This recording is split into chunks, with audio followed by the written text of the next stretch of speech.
Good day to all. This is your host once again, Daniel Pilarta, and we will continue on with our study on the doctrine of sin.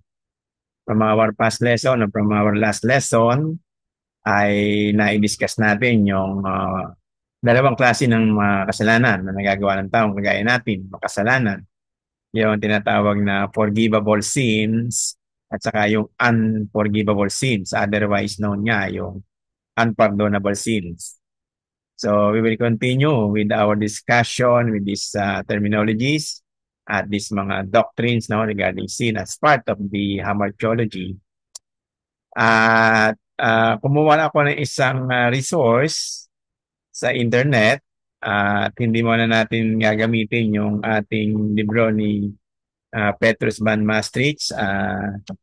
Sa susunod na ating talakayan na natin gagamitin na siya.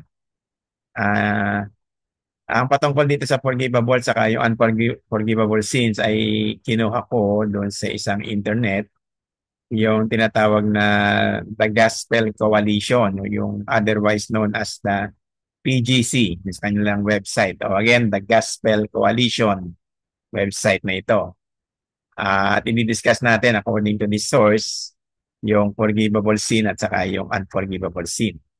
Meron lang ako in-state dito sa ating screen na pinapakita natin ngayon yung aking own perception, a very brief, succinct observation ko na sinabi ko rito na there are actually many sins which are forgivable, lots of them, but there are also many sins which are unforgivable. Okay? So given naman yan, no? Meron talaga mga kasalanan nagagawa tayo mga tao makasalanan nga na pwedeng mapatawad ng Diyos at meron naman tayong nagagawa mga kasalanan na kailangan maunawaan natin, malaman natin kung ano na ba ito na hindi na kailanman pwedeng patawarin ng Diyos. Very dangerous mga kilabot ito pag na-commit ng isang particular person o isang tao kagaya natin. Okay, according to this source, sabi ko sa inyo kanina, taken from the Gospel Coalition website. This is actually an essay by David Van Drunen. David Van. Meron din Van, parang Petrus Van Maastricht. Siya naman si David Van Drunen. Isang theologian din siya. Author of a book, of books rather.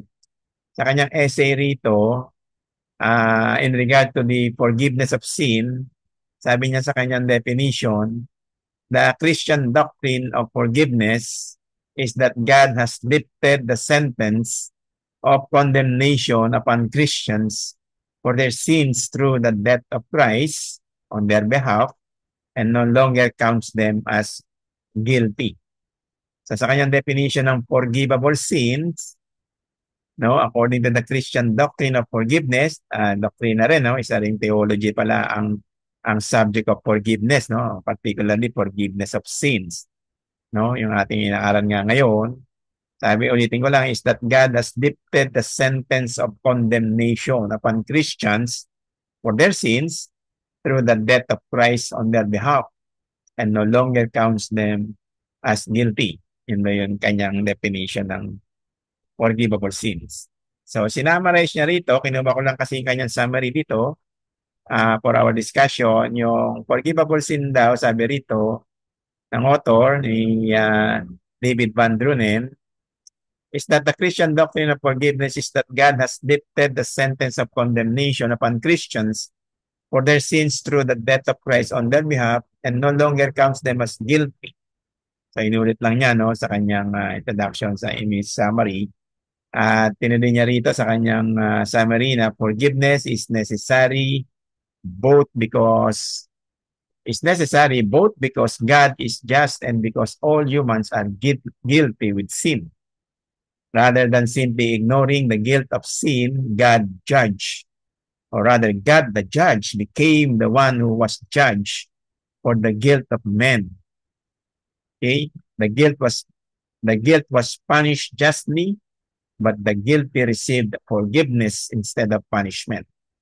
God did not unfairly or abusively punish his son, but Christ submitted to the Father's will joyfully and willingly This forgiveness provides the center of the Christian proclamation in the world and should lead all those who have received it to rejoice and praise God for His mercy and grace.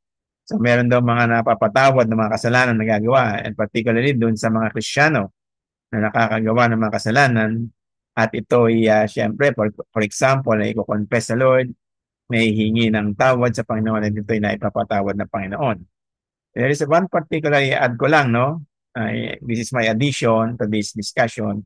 There's a 1 John chapter 1 verse 8 and 9, no? Particularly sa verse 9. Sabi rito, for God, no, if you confess our sin to God, of course, God is faithful and just that He will forgive all our sins and cleanse us from all unrighteousness.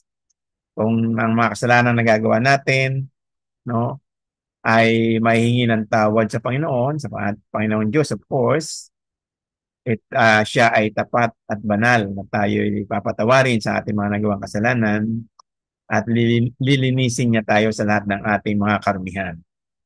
Yung kanyang pangako, no? Again, sa 1 John chapter 1 verse 9. Blessed, to continue, blessed is the one whose transgression is forgiven. So, mapapalad daw yung mga tao, makasalanan, kagaya natin, na kapag napatawad ang kanilang mga kasalanan, ay happy. Blessedness may take the form also of happiness. Meron joy, no? In fact, the Bible stresses that there is this kind of joy which is unspeakable joy. Yan yung naranasan din ni Paul, no? Nung naranasan niya yung kagandang loob, yung pagpapatawad ng Diyos sa kanyang buhay, na paano binago ng Panginoon si Paul, yung dating napakasamang tao ay biglang nakakilala sa Panginoon at napatawad yung kanyang mga pagbibigat na mga kasalanan, all forms of sins na kanyang na-commit, no? In his life, no? So, blessed is the one whose transgression is forgiven, whose sin is covered. Blessed is the man against whom the Lord counts no iniquity. The opening words of Psalm 32, chapter 32, capture a theme central to the scripture. The forgiveness of sins is a supreme blessing of God for His people. The psalmist marveled that God does not deal with us according to our sins, nor repay us according to our iniquities. Taken from Psalm 103 verse 10. Among the first of the spiritual blessings is the heavenly places. Paul mentions is the forgiveness of our trespasses. Ephesians chapter 1 verses 3 and verse 7. Okay? So yan daw yung mga sins which are forgivable. Now, going over sa unpardonable sin, kinuha ko rin yan sa another source or another author with a particular essay by himself. Doon din sa same source, the Gospel Coalition. An essay this time by Andrew David Naselli, okay, regarding naman sa unpardonable sin. It says here, the unpardonable sin is the extreme sin Jesus warns against in Matthew 12:31. Yan yung ating mga particular verses. Matthew 12:31 to 32, Mark 3:28 to 29, and Luke chapter 12 verse 10. Christians hold at least 4 different views on what the unpardonable sin is. So may mga 4 different views daw yung mga theologians regarding this. Pero sabi ni Andrew David Naselli, siya ay in favor dun sa 4th view regarding the unpardonable sins. Meron siya kasi 4 different views na isinite dito, but he himself, yung author ng essay na ito, gumawa ng essay, ay in favor of this particular number 4 view, 4th view. Okay, babasahin natin. Sa kanyang summary, regarding the unpardonable sin, sabi dito ni Naselli, this essay will survey 4 views on the unpardonable sin. First, it will be committed a really bad sin such as adultery, murder, or denying Christ under pressure.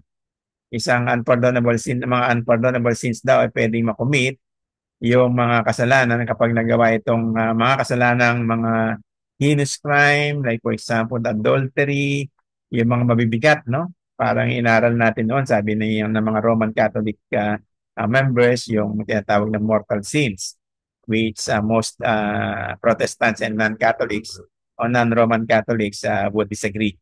Wait, nadaanan natin yan last time. Yung the murder na nakomit ng isang makasalanang tao ay pwede pa rin pwedeng mag-create ng unpardonable sin o yung denying Christ under pressure kapag ito of course ay hindi napatawad. Number two, assert what is false about the spirit. Unpardonable sin daw ay makocommit ng isang taong makasalanan kapag siya ay merong assertion, meron siyang teaching, for example, o mga katuruan o sinishare sa other people na false, no? Yung hindi totoo. Yung merong falsehood about the Holy Spirit, pertaining to the Holy Spirit or the Spirit of God. Third, kapag daw yung unpardonable sin ay nakocommit sa pamamagitan ng yung attribute ng spirit-powered miracle ay ina-attribute kay Satan, no? Yun daw working and power of miracles, no, of the Holy of Jesus Christ during his earthly ministry at through the operation of the power of the Holy Spirit, the third person of the Holy Spirit, ay na-attribute yung miracle ng ating Panginoon Jesus to Satan. That particular person committing that would be committing unpardonable sin. Ito nga yung sinasabing blasphemy against the Holy Spirit. And lastly, in fourth, yung which the author would argue na favor siya rito, na nakakommit talaga ng mga tao yung unpardonable sin kapag siya ay decisively reject the clear truth the Spirit revealed about Jesus by attributing his mighty works to Satan. No? And this article, of course, argues for the fourth view. Okay? So, i-discuss natin yan on our next time, no? Our next discussion after this. So, this is our episode number 22. Sa episode number 23 natin, next time, i-discuss ko na yung mga supporting na verses and supporting theological, no? Notion or frameworks regarding this what we call forgivable and unforgivable sins. And yung view number 4 ay di-discuss natin yan sa next meeting natin. Again, the author viewed and in favor of those unpardonable sins committed by decisively rejecting the clear truth about the Holy Spirit as he revealed about Jesus by attributing the mighty works of Jesus Christ in his miracle, of course, to Satan. Parang may konting semblance o similarity sa view number 3, pero ito mas binigyan niya ng diin dito ng author kung ano bang ibig sabihin ng unpardonable sin in respect to this particular notion. The view number 4. Okay, salamat. See you next time and thank you so much once again for your time and effort and energy, no, studying with me this particular doctrine of sin. God bless everyone once again.